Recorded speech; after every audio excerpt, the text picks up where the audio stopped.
Welcome, everyone. Thank you for attending today's webinar, How to Discover Article-Level Impact and Strategic Insights with ImpactVizor. Today, we'll discuss several ways publishers are using ImpactVizor to assess and inform publishing programs. We'll also touch on ways in which marketing colleagues can use insights to inform their own programs and campaigns. You'll get views to evaluating impact based on citation data that you can easily access anytime, and we'll talk about the types of strategic and practical questions ImpactVizor can answer.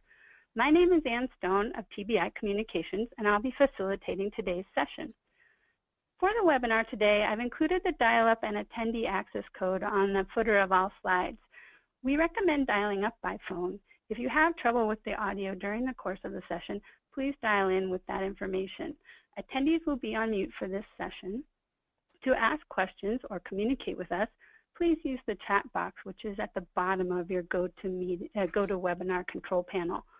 We'll be monitoring the chat section and encourage you to ask your questions during the session. We'll select questions at the end of the presentation that we can respond to in the time we have remaining. With us today is John Sack. John is one of the founders of HighWire Press. He focuses on market assessment, client relations, technology innovation, and the kind of thought leadership and industry forward thinking that has defined HighWire's mission since 1995. Understanding where technology and publishing industries are going and how we will all get there best. John has lately been spending time on metrics that assess the health of publications and publishing programs, and this was part of the motivation behind the development of ImpactVizor. We also have joining us Keith Gigliello, Senior Manager of Digital Publishing at American Society of Hematology. Keith is an early adopter of ImpactVizor and has had the opportunity to use the analytics platform in a variety of ways. We thank him for joining us today to share his experience and point of view with you all. Keith, could you speak a little bit to how about the publishing program at American Society of Hematology? Absolutely, and thank you, Ann. As mentioned, I work for the American Society of Hematology. As an organization, ASH has 16,000 members, and we aim to serve clinicians and scientists around the world who are working to conquer blood diseases. So in my role with ASH, I'm responsible for the digital, all digital related development, production, and data analysis for the Society's growing family of publications. This includes the Blood Journal, which is a major peer-reviewed publication and is substantial in terms of the amount of content and data points, in particular when referencing ImpactVizor. Blood is a weekly publication and has an annual output of over 1,000 papers.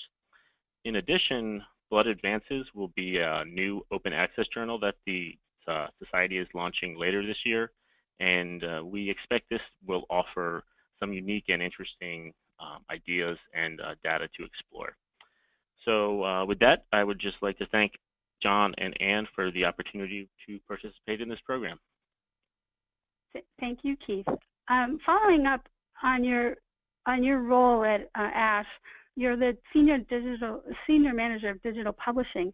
Could you just describe a bit about your workload and the type of work you do and the percent of time that you have to spend on analytics? Well, the percent of time on analytics has actually gone down recently, and part of that is it's a lot easier to get data than it used to be.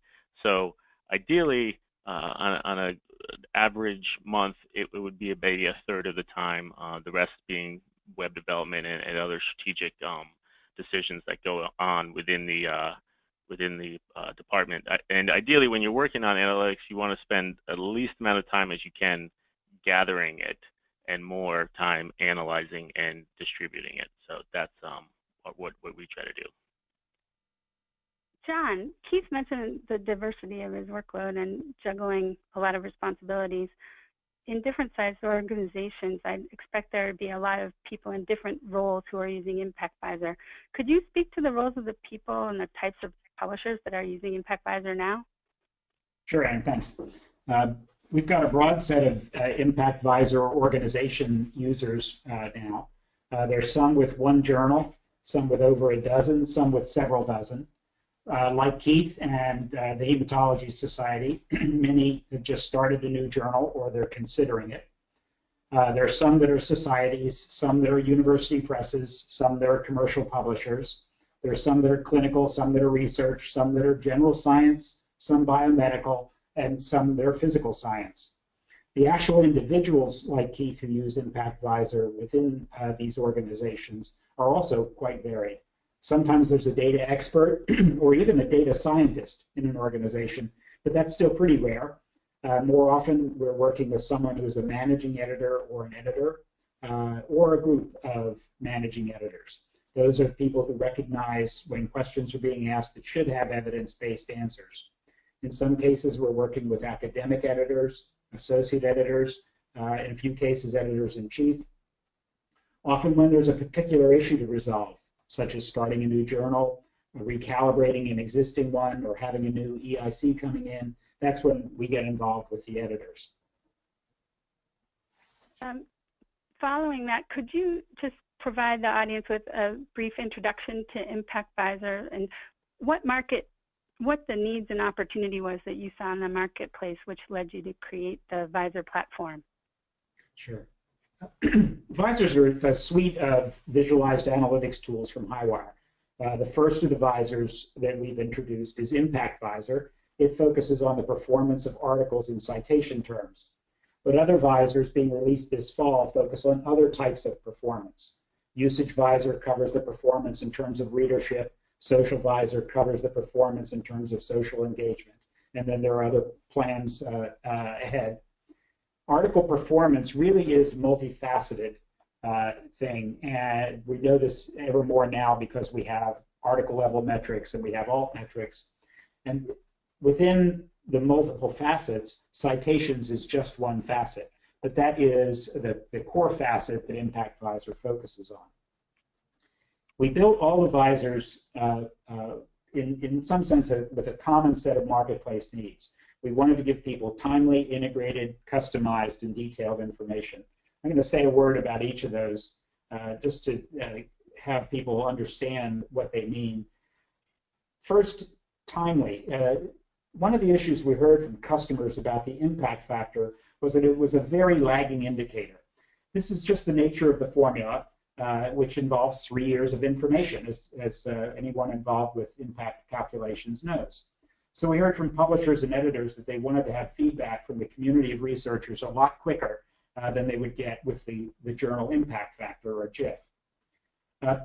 So that was one thing we worked on speeding up. But there's another dimension to timely. We built the system as an interactive tool so that it could be used by non-experts, so that people could get answers to questions when the questions arose, rather than waiting a couple of months or a year for data to be accumulated, massaged, and graphed. So the second word I used was integrated. And I think this is in some ways just the key. We pull data together that's found in different disparate systems. Data from your manuscript system, from your hosting system, which doesn't have to be HighWire, from citation systems, from usage counting systems, and from social engagement tracking systems. We've heard from a number of people that the manual spreadsheet consolidation they were doing prior to using ImpactVizor was not only tedious, but was so labor intensive that it was done infrequently, and so the available data was just not timely. Now the next word I used was detailed, and this is a word is, all of us involved in publishing. Publishing is all about details. We knew from working with editors over the years that anytime you show them a picture, they want to look at the data underneath. So in principle, what we do in ImpactVizor is that anytime you see something, you can click on it to drill down and look into the details that are underneath the visualization. If ImpactVizor tells you, for example, that 15% of your 2014 papers were not cited at all in 18 months, I can predict that most editors will say, what are those papers? I want to see them. So we make sure that they can do that. And then finally, the word used was customized. We built ImpactVizor so that it could talk to editors and publishers about their publishing programs and the terms they use to describe the program. Things like the names of the sections on the table of contents in a journal, or the list of topics that you publish in that are determined by the editorial office, or the names of the editors. So in a way, it's customized and personalized. Now, on the next slide, I'll show you just a little bit more about that.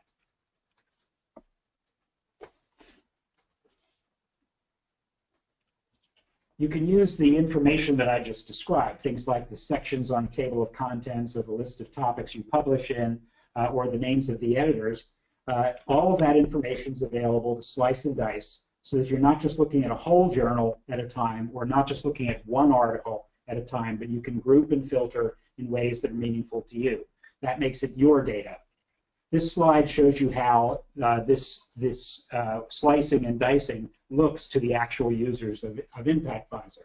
There are pop-ups and sliders that you use to control what data you're visualizing.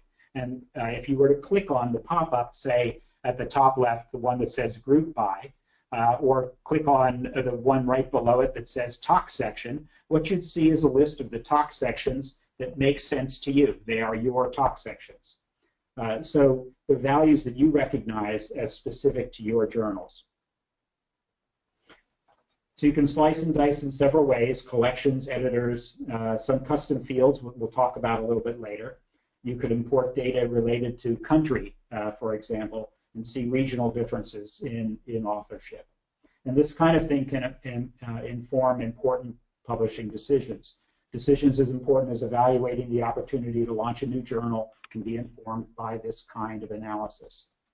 For example, when determining whether there's an opportunity to launch a journal and what its scope might be, you can look at the pipeline of papers by topic and see in the past how those papers have done. You can see whether you're rejecting papers in a specific topic area, and that's a topic that makes sense to you and your editors. John, decisions like that, like launching a new journal, are quite significant. So having analytics that you can trust is quite important. Keith, could you speak to how you've approached your board with the data analysis you've done using ImpactVizor that you might not have been able to do before? Sure.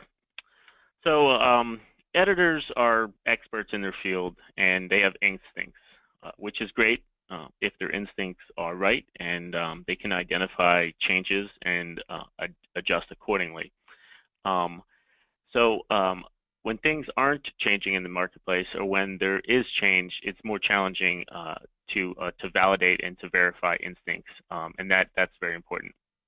So when we're working with our teams and offering recommendations pertaining to, say, editorial decisions, it's really important that we have data that will stand up to scrutiny, and that was something that previously had kind of been lacking, and we didn't really feel was very that we really had that. So as I was saying, so prior to ImpactVizor, there's a sense that our publication data was almost at arm's length, and that we did not have unfettered access to it. We did not have ownership of it. And as a publisher, that's an uncomfortable and risky position to be in when you're unable to accurately confirm editorial assumptions by your team, and that data might say one thing, but it can't be fully vetted and properly validated. So with tools like ImpactVizor that have these robust filtering and normalization components, you feel a lot better when you are trying to answer questions to a committee or to a board, and overall that's just going to help make better informed decisions. Thanks, Keith. John, connecting up to that, when thinking about all the different directions you could go with the types of analytics that you could offer first to the marketplace, why did you decide to start off the suite of visors with ImpactVizor? Well, we started with ImpactVizor because that's where the issues of timeliness, integration, being able to dig into the detail, and customization were all very significant, and where there was high value in actually getting the understanding and making decisions based on evidence. These are some pretty important decisions that people are making. There's a strong belief among editors, for example, that if you select the right papers to publish, then all the rest follows. You have a good journal, it's got good author engagement, it's got good sales, or it's got high use, so on. There was also a lot of sense that being able to understand signals about research resonance through things like citations, being able to understand that early, where this lagging indicator thing that I talked about before, helps a journal stay in touch with and serve its readers and authors better than reading the tea leaves of the journal impact factor 3 years after you've published an article. There was a lot of dissatisfaction with the misuse of the GIF. This is something, by the way, that we've heard from editors, but also from Thomson Reuters, feeling that people are complaining about the GIF, and of course the complaint is that they're misusing it to evaluate individual articles. But even with all the complaints about GIF, one of the things we found in interviewing researchers was that there's a lot of confidence that citations do measure something important, and authors and readers were interested in citations. So, but editors want to look beyond just the detail level of, oh, this article got 12 citations, that one got 20. They want to look at groups of articles so that they can form assessments, make decisions based on ways of essentially rolling up information to have more intelligence than just at the individual article level, but also going deeper than just the journal impact factor, that is that whole journal metric. So we found that publishers and editors really dig into ImpactVizor when they have a real question that they need to get an answer to, a real decision that they have to make. So Keith, on that note, could you speak to how you've used ImpactVizor to support the questions that you're introduced to by editors and editorial boards and your organization's boards at meetings? Sure. So we've found that ImpactVizor can help us understand the health of the journal and make informed publishing strategies at the program level. For editors, editors also might use data that from ImpactVizor to help evaluate their assumptions about, say, the state of research in their subspecialty or their field, and to make informed decisions at more of a section or an article level. We've also presented insights from the tool at society committee meetings and editorial retreats. And not only can we share insights into the health of the journal at the top level and in article level views, but we have much more confidence that we can answer that questions that come up in meetings that you might not have prepared data ahead of time to answer. In fact, one of the really nice things that I didn't think of initially, what we've started to do is do the speed and the flexibility of ImpactVizor. I've had it up in meetings where there's being strategic discussion going on, and it can lend itself to real-time use if a certain topic comes up that you might not have been able to predict beforehand, and you can easily filter and pull out information that's pertinent to the conversation or debate over the direction or of certain policies. So in the past, it could be difficult to address the question with confidence certain times, and that's quite challenging, and it's somewhat awkward in a meeting like that if that comes up, because if you don't have the way to collect the data reliably and to normalize it to a sufficient degree, then it's challenging, and you can't infer the type of decisions that the strength behind them as you could if the data was supplied in a better manner. Keith, you talked about evaluating the health of a journal, and there are many ways to evaluate that, as John was referring to. But citations to publish research has been a longstanding approach, and it's a common question that publishers have.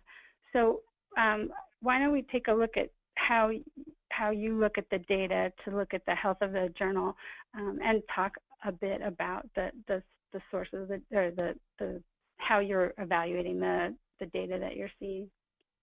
Excellent. So having immediate access to data that enables trends over time to be discovered is very helpful. In the past, we've actually produced reports that are similar in some respects to what some of the viewers in ImpactVizor can do. However, the creation of these reports was manual. It took substantial resources and staff time, and it was prone to errors due to numerous factors, including exporting from various sources multiple times. And on top of that, then the biggest deterrent was at the end of this activity, you had one snapshot in time. If you wanted to see a trend of how things are moving, one would have to produce the report over again and then compare. So that was a major barrier that really prevented a lot of those analysis from going on. So what we are looking at right now is one of the viewers called the Citation Distribution Surveyor, and it's showing sites by year and measured by citations within the first 12 months of publication. So the visual here is showing the percentage of papers published in a year and how they fall into various bins or ranges of citations received. Looking at the bottom and going up, the bottom blue band, that is the percent of articles, of total articles published in that year that received 0 citations. Then if you go up to the next line, or to the next bar and into the orange area, that is the percent of papers in that year that received 1 to 5 citations. Moving up towards the top, to the pink band, that one indicates the percentage of papers that received 101 to 150 citations. So essentially what this visual is showing is that from 2010, going from the left to the right, to 2014, the percent of articles published that were highly cited increased, while the percent of the less cited papers was reduced.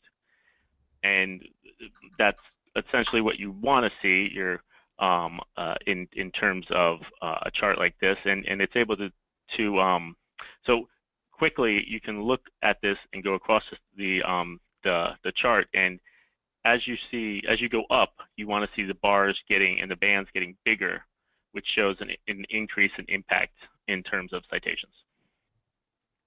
Keith, could you speak to how you normalize the data so that you can give an apples to apples view of the trends? Yeah, that's a really, really important aspect of all of the visors, but this one in particular. In this view, the data are normalized by citations within the first 12 months after publication. So each year is an apples-to-apples comparison. Essentially, the snapshots in time are equivalent to each other. And at ImpactVizor may be the only tool that I'm aware of that allows you to factor in when the citations occurred. And that's so important because as the data are normalized, it allows you to present a clear suppositions to your stakeholders. If the data are not normalized in this sense, it's almost certainly going to be the fact that older articles are going to have more citations, and thus it would make analysis of apples to apples, as you said, over time, very difficult to do and to gather any relevant conclusions from. So any publisher would be glad to see a chart like this now that you've explained it, and we can see that blood has had a great trend in terms of having the bigger bands at the top, growing. Would you say that having looked at this, it gave you some confidence when thinking about predicting where you'd be with your impact factor?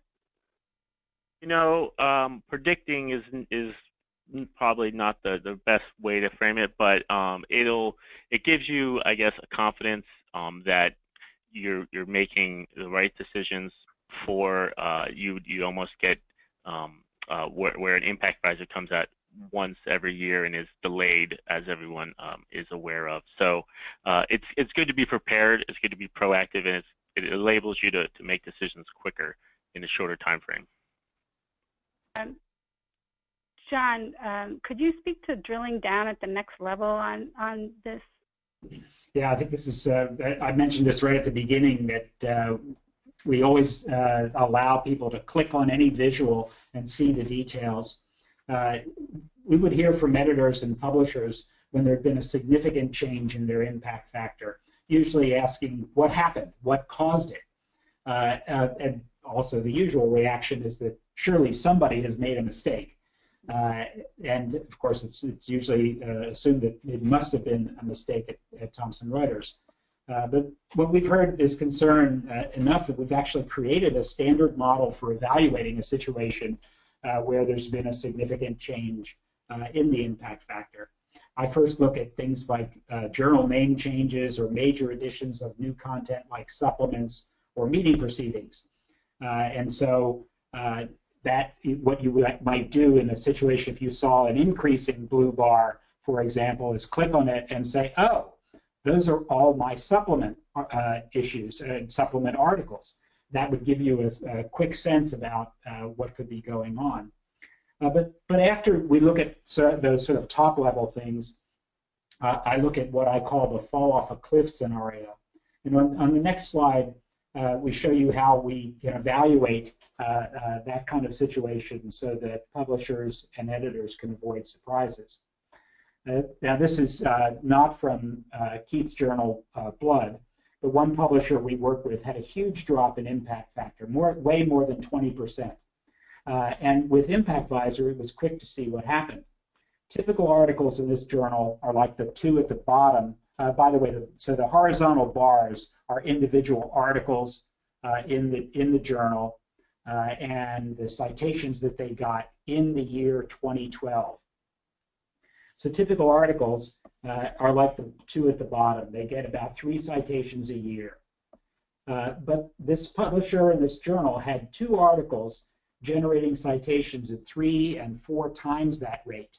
And those are the top 2 articles in this bar graph. But those 2 articles aged out of the 2015 impact factor because they were published in 2012. So it really let the air out of the tires for the impact factor for this particular journal. Now, it would have been possible to know that this was coming sometime before actually getting an impact factor because this chart you could have looked at this chart even a year ago. So we know that impact factor is skewed by a few very highly cited papers, and it's worth it for publishers to track those articles as they age, to see that they've got new articles coming in to replace those articles. And this is pretty easy to do. Keith, you had looked at this data before and had thought, it had triggered a thought that you need to plan out a little bit more on how you're approaching your sort of calendarization of your analysis so you can avoid surprises yourself, especially with a new open access journal launching. Could you speak to how you're thinking about planning out your use of Impactvisors for the coming year? Sure. And I would like to thank John and Ann for helping me get some of these ideas, really, because I saw this slide that John was talking about, and it really made me think about how we can be proactive and to get ahead of the questions and get the data before it's there, and you don't have to wait for an impact factor to come out. And again, as you mentioned, it's all about avoiding surprises. So the more you use the tool and get familiar with it, I've started to think about how we can plan out and aim towards producing like a schedule of annual analysis that are done beyond the current statistical stuff that we currently do. And then this in particular would be at the end of the beginning of every year, you would go and you'd maybe set a reminder for yourself and identify the high performing articles that would be dropping off of the next year's impact factor equation. just to see if there's one major outlier like this one. And maybe the next step is to look to see if there's going to be some replacements for those articles, and to see if you know how that may affect the next year's GIF. For a journal like Blood, where we publish thousands of papers every year, one or two isn't going to move the needle a lot. But the new journal we have, we don't know what initially the annual publications are going to be, and the less you publish, obviously, the more each one of those papers can change. So I think that it's important, again, being proactive, avoiding surprises. Okay, thank you. So this is an example of a really big shift in impact factor, or analysis of why a change. And we wanted to talk a little bit about the smaller changes and the fine-tuning and the real-time tracking. To Keith's point, John, could you speak to how to keep things in tune? Sure. So the previous example, there was a big shift to analyze, and that in a way made it very easy to see. But ImpactVizor helps you do what I call stay in tune, and tune here can be tuning with respect to the audience of authors, meaning citations. It can be tuning with the audience of readers, which could mean looking at usage information. And it could even mean keeping in tune with the interests in the public-facing media through social engagement. Depends on the journal, what's most important to you. But not all shifts are the fall off a cliff variety. Some are done by inspecting for small movement, but doing it perhaps more frequently. So some publishers we work with are doing this using two complementary tools in ImpactVizor. I'm just going to show you the first of them, but I'll talk about both. What we're looking at here is a way of evaluating rejected articles to see what are the most cited articles that a particular editor rejected. So you could give this analysis to a specific editor and say, take a look at what really resonated that you rejected, and see if that tells you something.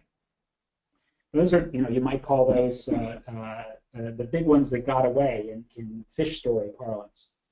There are many reasons that good articles might be rejected. It could be the wrong type of article.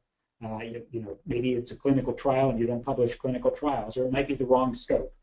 You receive an article, a cell biology article, but you're a biophysics journal. But these are the kinds of things that editors can review using some data such as is provided here to them. So what we're showing here is a list of the most cited articles that this particular editor, whose name was Jacob, rejected. And they're in, if you look over on the right, what you see is the number of citations. And we've blurred out the name of the specific manuscript that was rejected. We've blurred out the name of the journal that it was published in. We've also blurred out the name of the last name of the editor.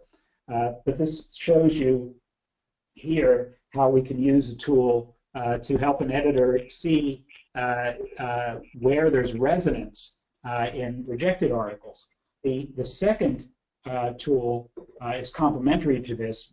We're not going to show a slide on it, but it's really the opposite. Instead of showing the most cited rejected articles, it shows the least cited accepted articles, again, by editor.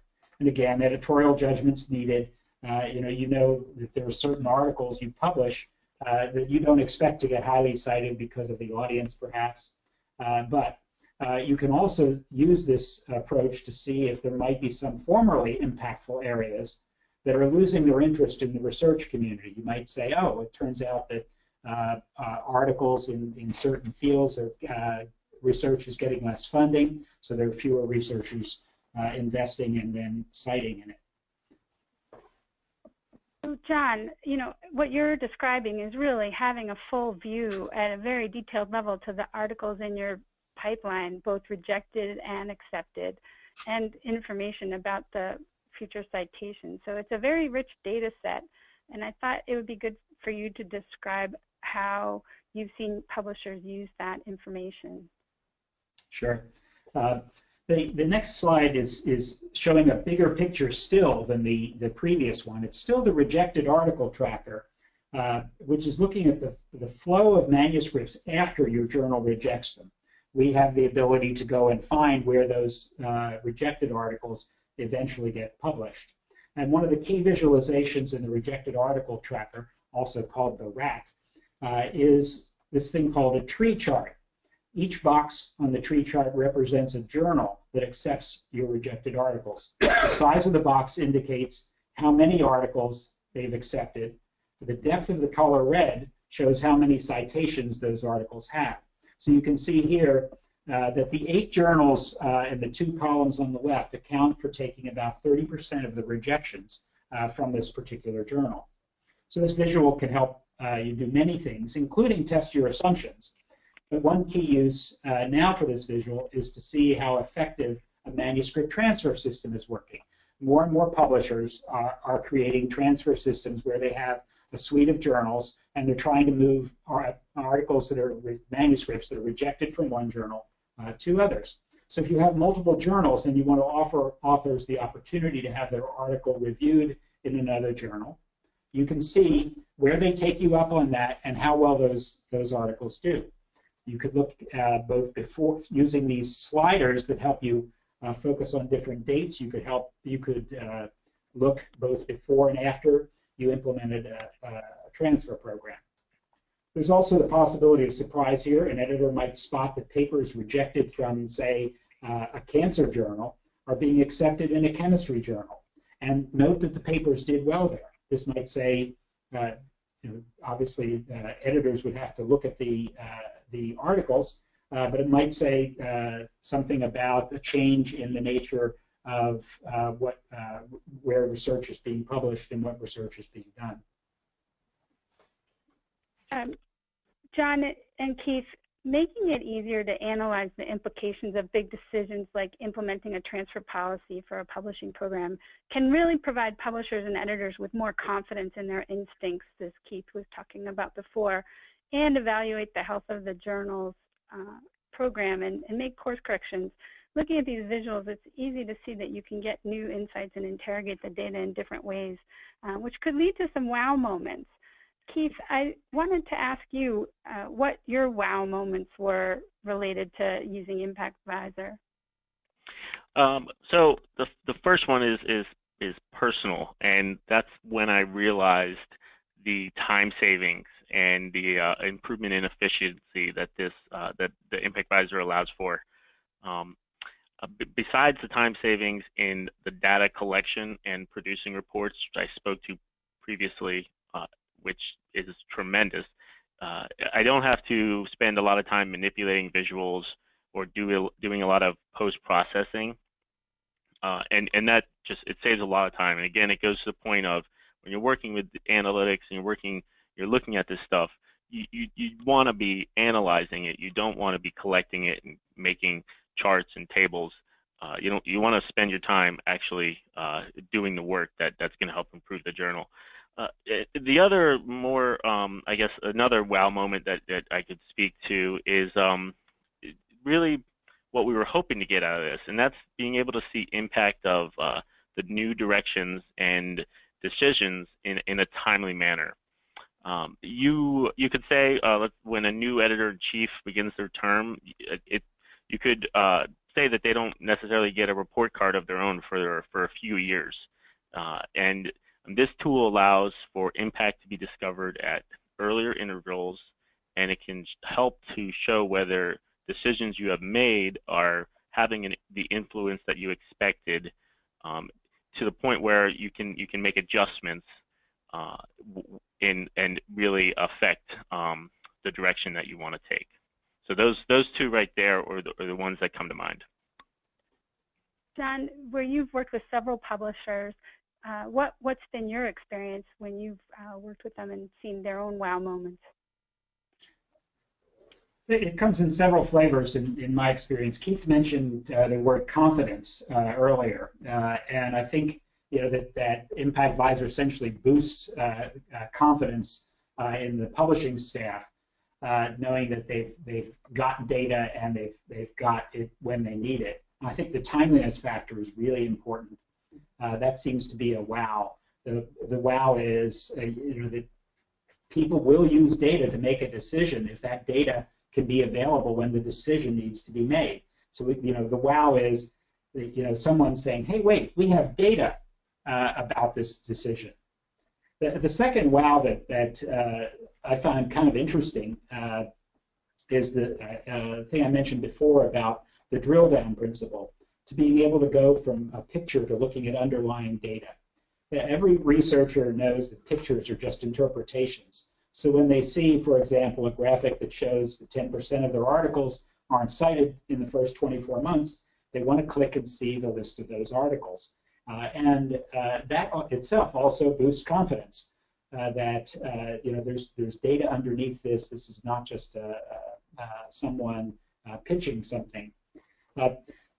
There's a wow that I'm just starting to hear from some publishers, and that's the recognition of the importance of Mendeley metrics. As Keith and I both said, timeliness is really important for effective decision making. But even in a very good case, citations for an article don't show up for 6 to 12, even in some fields, 18 months after publication. That's a lag, sort of like trying to have a conversation with someone who's a light year away. What we found is that in a number of cases, there's a moderate correlation between Mendeley saves and eventual citations. But Mendeley saves start showing up right away with publication. So using Mendeley saves, we can anticipate citations. It's still a lagging indicator, that is, it doesn't happen until after you've published. But now it's like having a conversation with someone in another time zone, not somebody in another galaxy.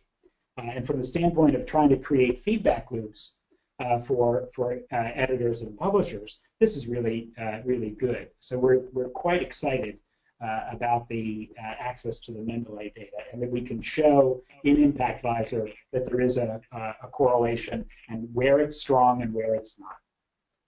Okay, we'll come back to that topic, I think, in a couple of slides. But speaking of drilling down right now to another level of detail, we thought we'd give people a chance to see another of the viewers in action, the section performance analyzer. Keith, could you show us what we're looking at here? Sure. So what we're looking at here, as Anne mentioned, is the section performance analyzer, looking at sites per article and section to section. Essentially, you're trying to determine impact by section over time.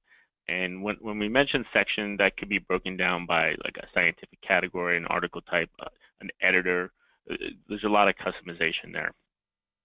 So again, this lets you see how different sections of the journal have performed in different years and looking at citations over time. And that there's actually a lot going on here. But once you really understand what the visual is showing you, there's a lot that can be determined just looking at the visual here. So on the left side, under the grouped by a section in the y-axis,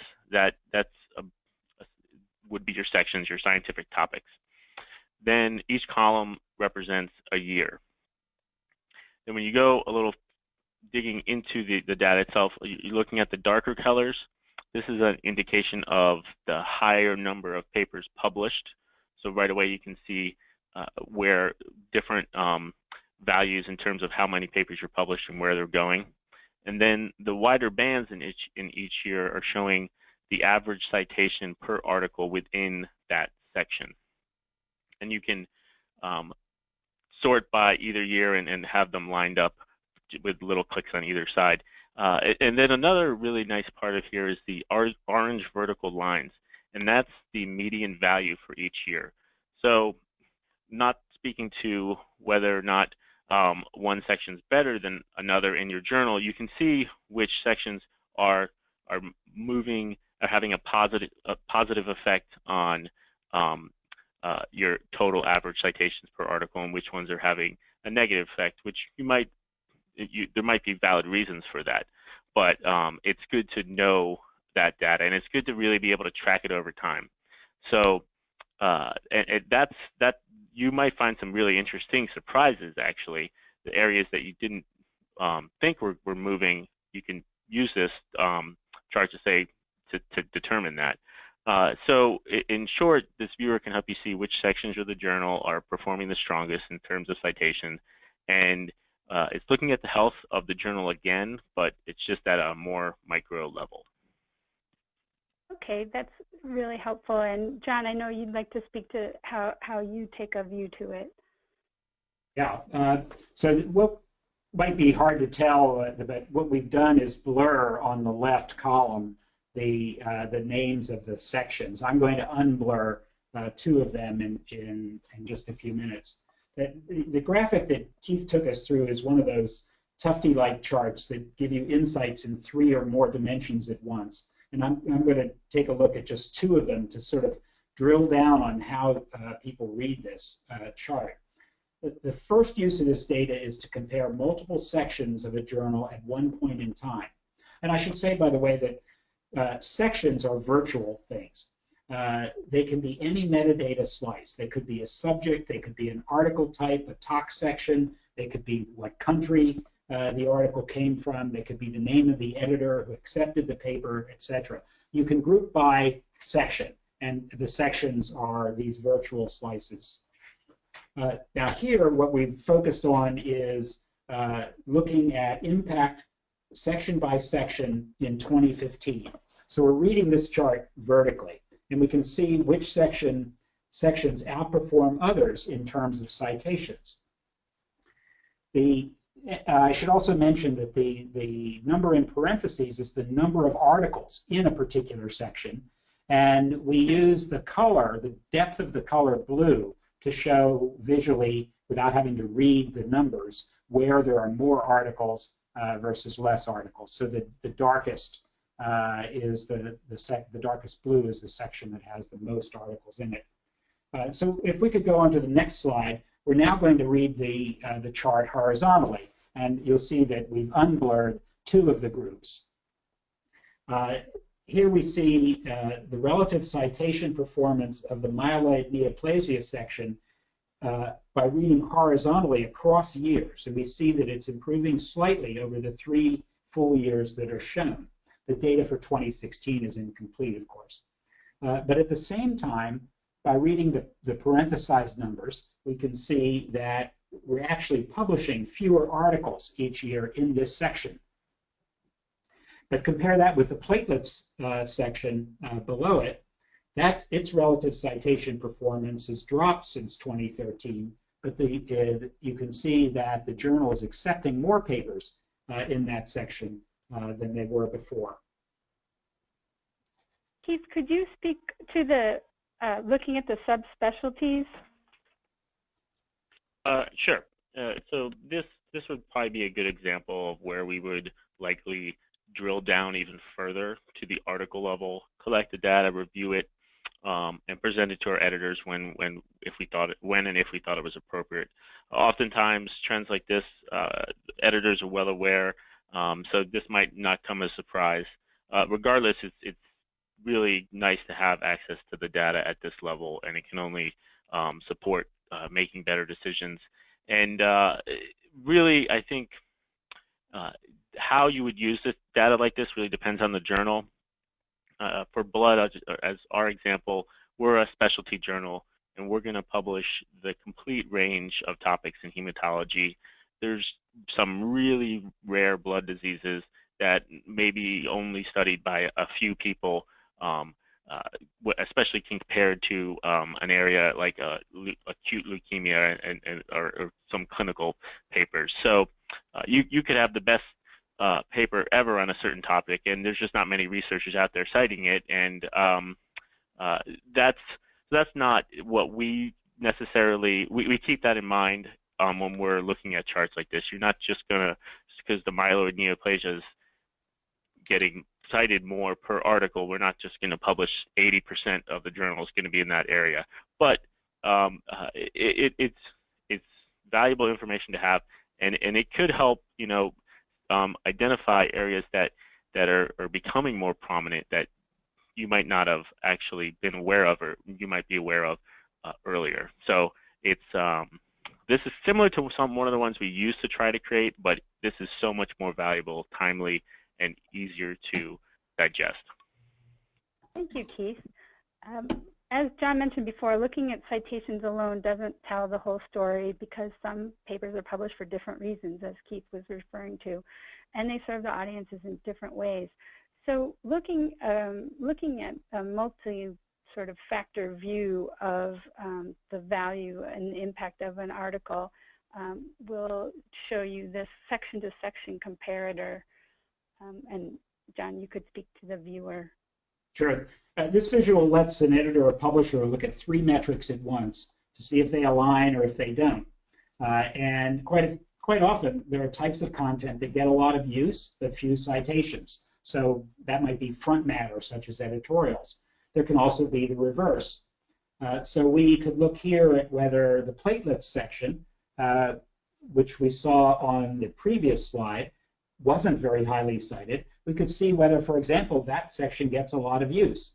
And in some journals, the readership interest alone in an article could make for the reason to publish there.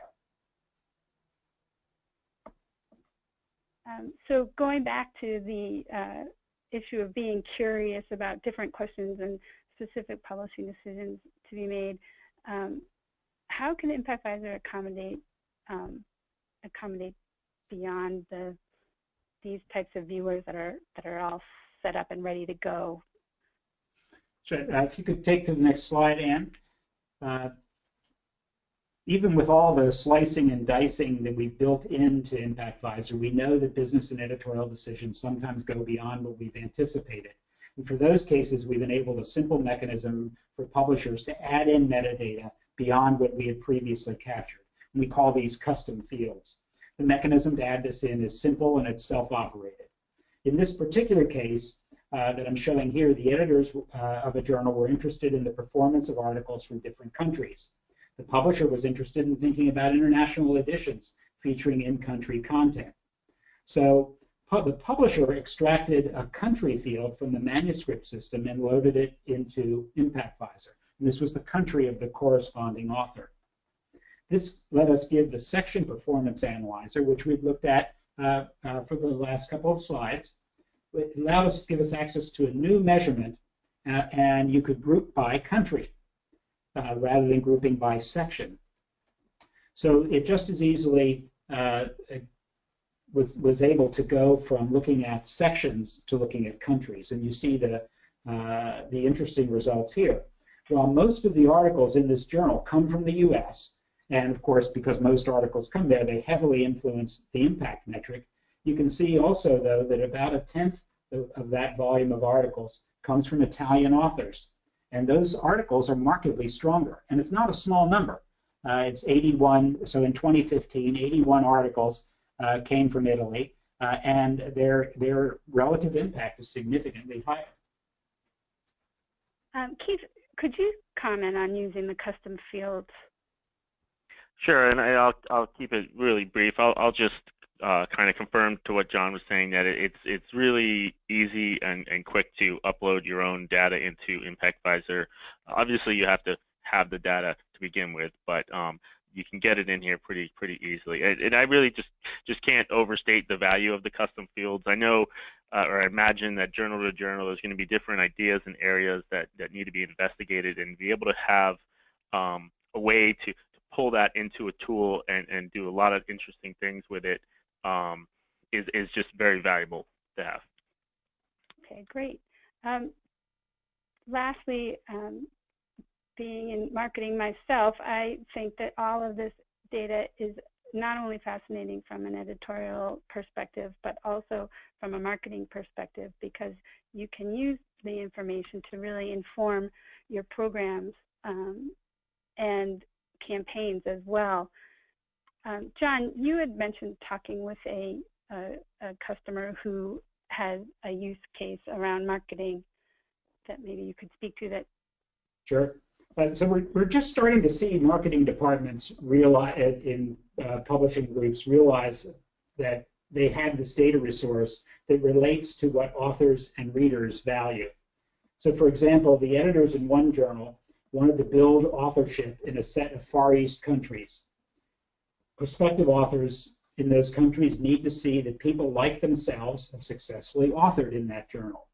So what the publisher did was use the hot article tracker and a custom field on the country, and they could easily produce a list of the top recent articles in each country that the editors were then going to go and visit. So you can see how this could just turn citation data into the grist essentially for explaining the journal to prospective authors.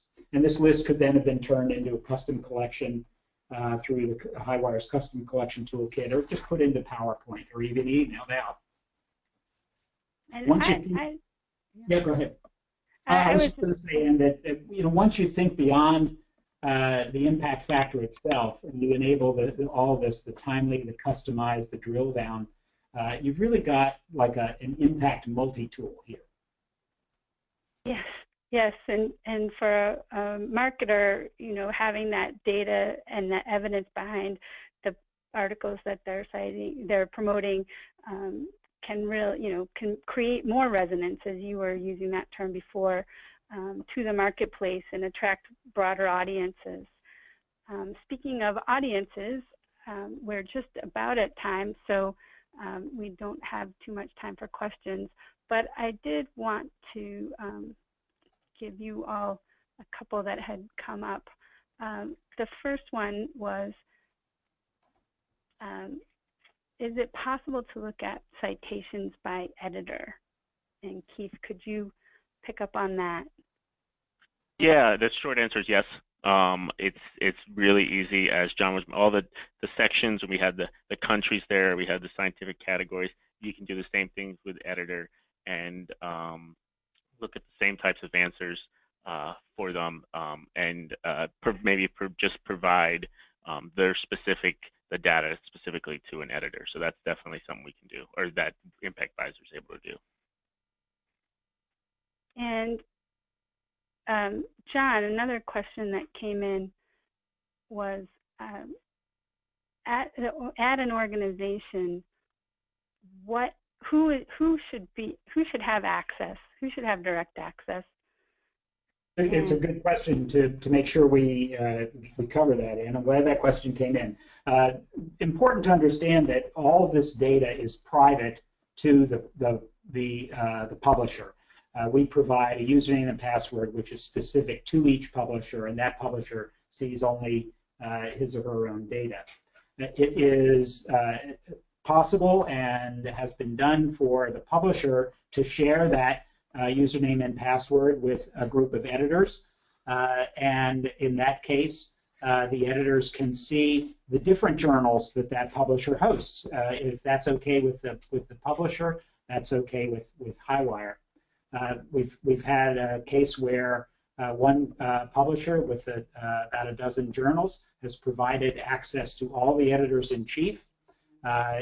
We've had another case where a publisher has provided access to all the associate editors of a particular journal. We've done training sessions for the editors, and they've come up with some fascinating questions and decisions that they've been making. So I think you can take access only to a publisher and, say, a managing editor. That's what a lot of journals are doing. The managing editor sort of fields questions from editors to help them get access to the right data.